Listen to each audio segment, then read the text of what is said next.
Vikings, the greatest warriors ever known, feared and admired across the realm. Ready to fight once more for the glory and prosperity of their people. This particular village was home to two young Vikings, Vasker and Oddmar, destined for greatness by decree of the gods themselves. Unfortunately, the gods did not tell them of this plan. Just as he had countless times before, Oddmar farewelled his parents. They always returned to him. This time was different.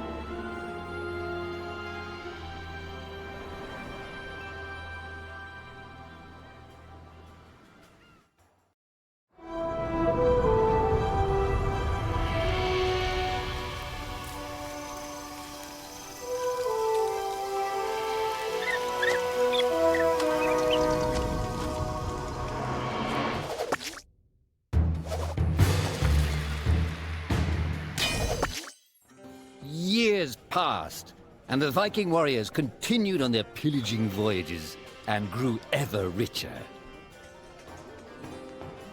The Viking chief was proud of his people, but he was greedy, single-minded.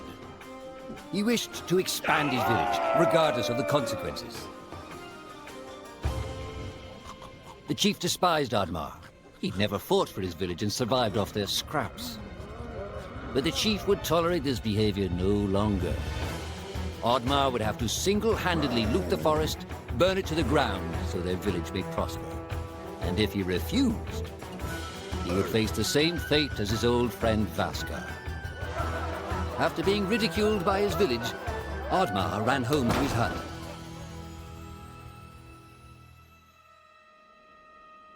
Oddmar felt hurt and lost. He loved his people, but he couldn't be what they wanted him to be. Perhaps he thought he wasn't a true Viking. Maybe some sleep would do him good. Oddmar couldn't believe his eyes. At his side was his long-lost friend Vasker. And in front of them stood the hallowed gates of Walhalla. "Wait!" cried Oddmar, as his old friend stepped into the light. In front of Oddmar appeared a strange apparition, a forest fairy. She condemned Oddmar's selfish ways and his squandered potential. He had let down those closest to him. He did not deserve a place in Walhalla. But she offered him a deal, a great power. If used correctly, perhaps he could earn his place in Walhalla, but at a price. Oddmar woke up with excitement. What a strange dream. It felt so real. And how did this pouch get here? Was this what he saw in his dream? He looked inside the bag. A mushroom?